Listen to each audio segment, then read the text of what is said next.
Hi everyone, and welcome to already the 5th episode of the 1-minute demos to get you started with the SQL query module for Python.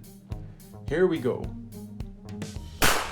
For the from and the where statement, it is also possible to nest another SQL select object in it. I will cover this now. Here is a query object that will return a table with two fields. We will nest this inside a second query by giving the object as an argument for the fr parameter. The result of the first query is now the table to load from for the second query. Let's do the same in a where statement.